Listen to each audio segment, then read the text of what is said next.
Hi chat, I'm Emerson. Today we're going to talk about Battleground 2017 that just took place. A lot of good events that took place in this pay-per-view. So I'm going to break it down right from the start. So we're going to go to the pre-Battleground match that was between Aiden English and Ty Gillinger, the Perfect 10.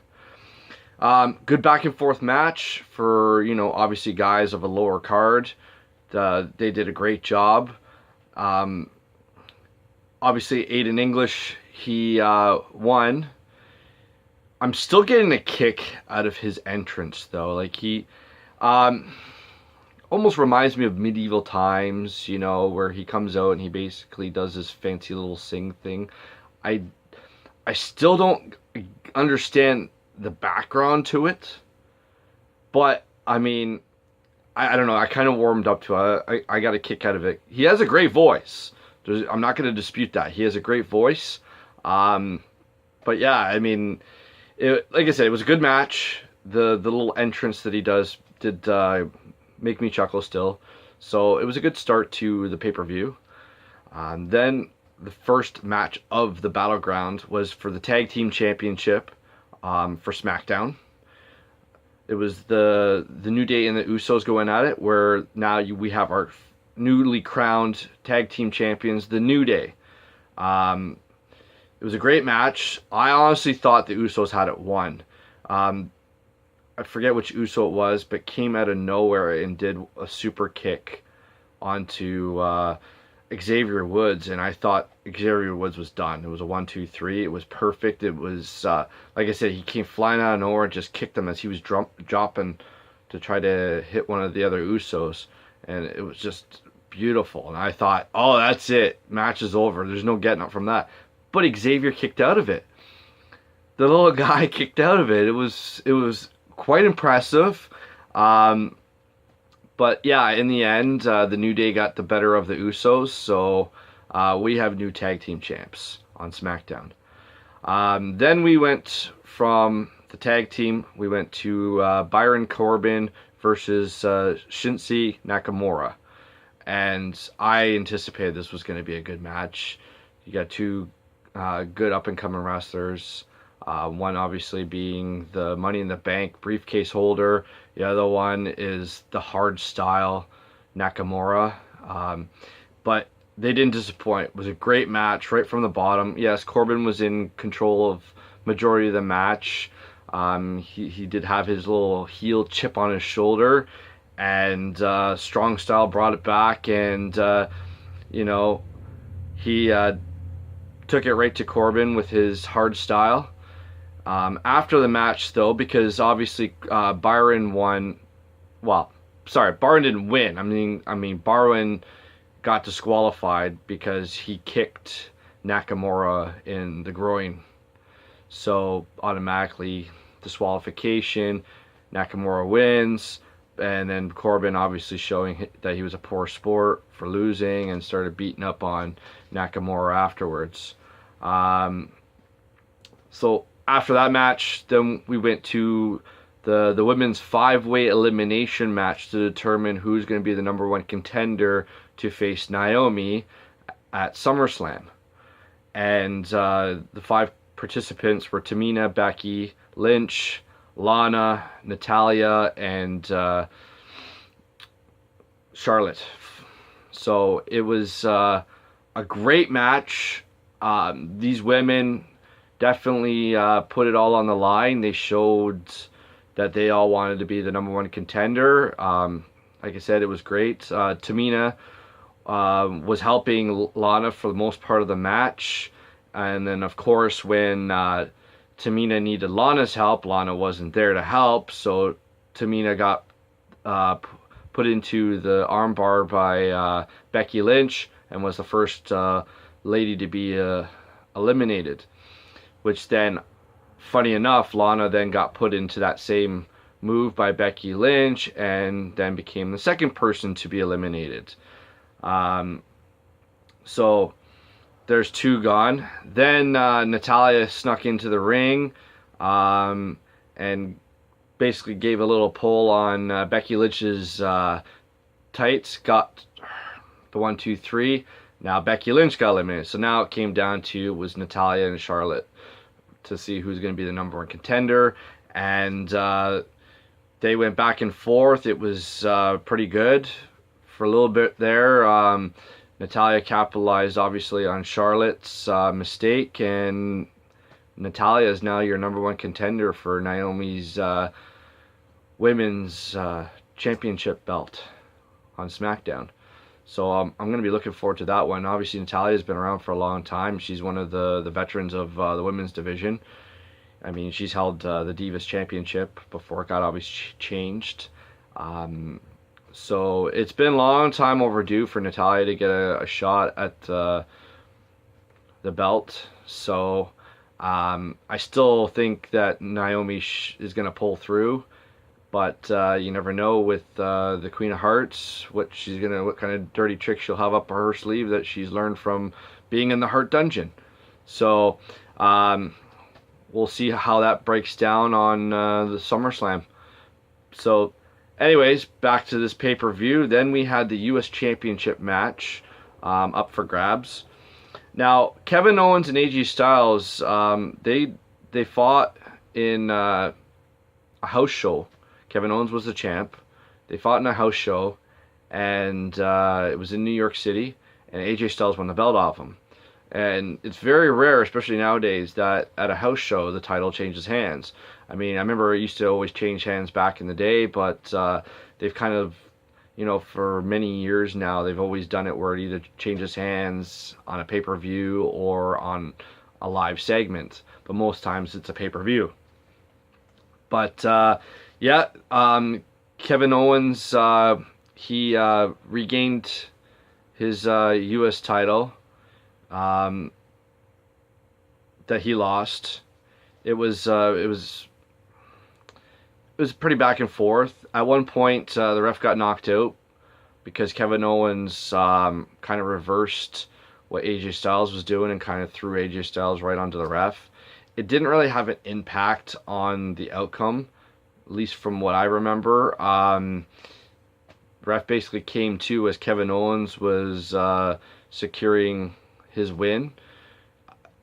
Nothing really dirty. They went back and forth, kind of did some submissions, and in the end, Kevin Owens won. It was a good match between the two of them. Clearly, these two definitely aren't done with each other. They're going to probably have a rematch at some point, possibly at SummerSlam. Then, after that, came the flag on a pole match between John Cena and Rusev. And I was looking forward to this because it's not like your traditional flag on the poles. This one, you'd have to get your flag, you have to march your butt all the way up the ramp, and there's a podium for the American flag and the Bulgaria flag. So they both had, chances to, put it in the proper thing. But they had, the funny thing about it too is you had to actually walk up these little ramps. You couldn't just stand at the side of it and put it in. You had to actually walk up the steps and then put it in. Obviously the match at times got pretty vicious, which is expected because obviously there's no disqualification in those matches. You could hit each other with the pole, you could hit it with a chair. Pretty much it did go back and forth. It was pretty good. And obviously in the end, John Cena defeated Rusev by giving the attitude adjustment to Rusev through 2 tables and then securing it, the U.S. flag into its proper holding spot. So that was another good match. It was well done, that one. Which then, after that one, they had Sami Zayn versus Mike Canales with his wife Maria. The power of love couple, as they're being called, which is interesting, just interesting. Especially because he took her last name. Just gotta throw that out. That was JBL's line from that one pay-per-view when they came out. I still love it. It was just priceless. So it was a decent match. It wasn't spectacular. It wasn't horrible. It was, a filler. To my point, it was a good filler. It wasn't anything of extreme, you know, like you could have gotten away with going to grab some popcorn, grab a pint, come back, sit down, and you didn't really miss too much of it. But it was still a good match. And Sami Zayn was the victor of that match. Of course, Maria Canales did definitely try to interfere in that match, but didn't work out for her this time, as Sami Zayn overcame to win the match.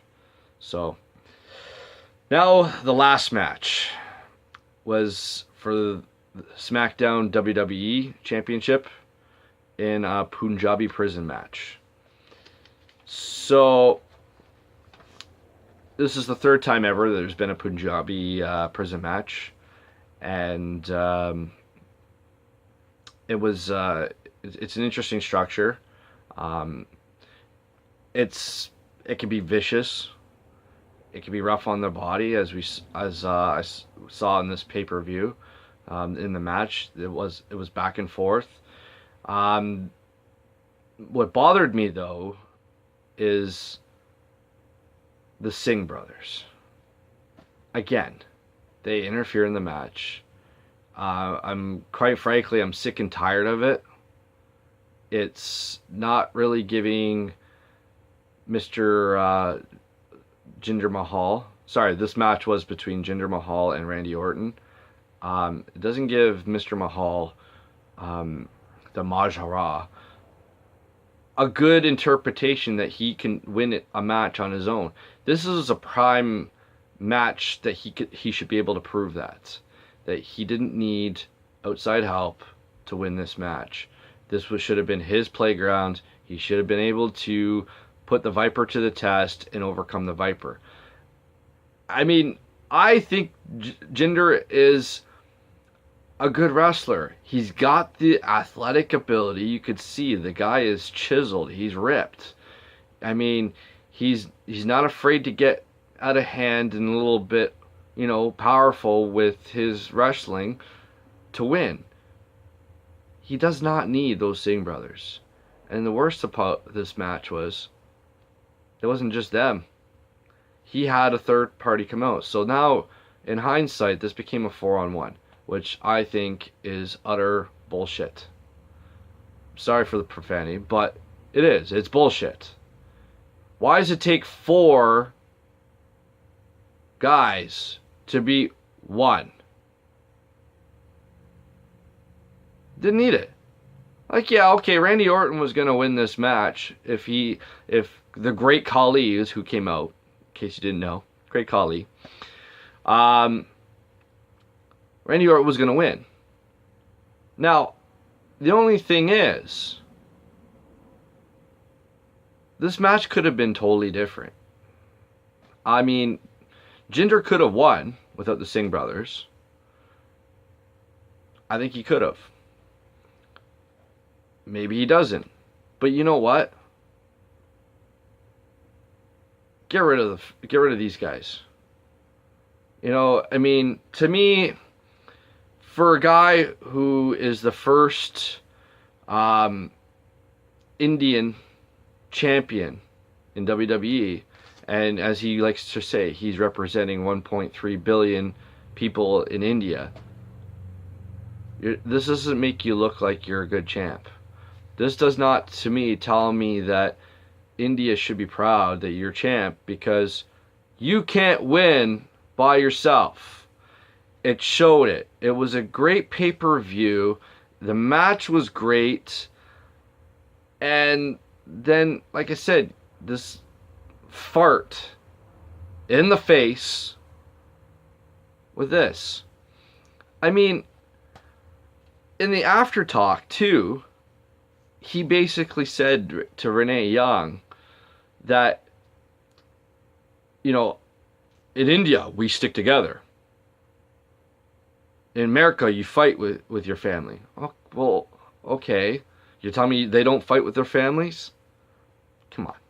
Everyone fights with their families at some point. And I'm sorry.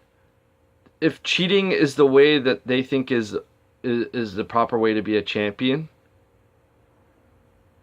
then that doesn't really say much for me. That doesn't show me that I should respect you as a champion, regardless of where you're from. I think you're pathetic. I think it's pathetic that the writers are doing it this way. Tell them to kick them to the curb. That's what I would say. No. I don't need you. I am the Maharaja. Sorry if I said that wrong. But I don't need you. I can beat Randy Orton. I can beat him. That's how it should have been played down. And then him show us that vicious side that I'm waiting to see, where he doesn't need the help. But instead, you disappointed me. You just showed me you're weak. And yet again, it's disturbing. It's garbage. That's what I think of this whole Jinder Mahal as champ. It's garbage. It's a waste of my time to watch SmackDown as him as champ. It's a waste. Because they're wasting his talent with these 3 farts that come along with him. Right? Because the Great Khali, I'm sorry. The guy, last time I saw him, he could barely walk. I mean, he's got hip problems. Maybe his hip problems are good now, but did you really need him to come out and actually have to almost choke Orton out to win? And then have these Singh brothers that basically get crippled, and that's good. That's how they prove their loyalty to me. Give me a break. No. Garbage. Get rid of it. Writers of WWE, get rid of it. It's not what you're thinking it is. And you're going to lose the fans for it. I mean, if you think that's going to really... And I'm sure, I could be wrong, but I'm sure about a lot of people in India are probably sitting there thinking the same thing as, this guy can beat him on his own. Why does he doesn't need the support. We're not like that. And I'm sure that's probably what they're thinking.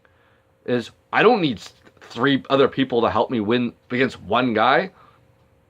You know what you're basically just told? Randy Orton's powerful than he almost beat 4 people.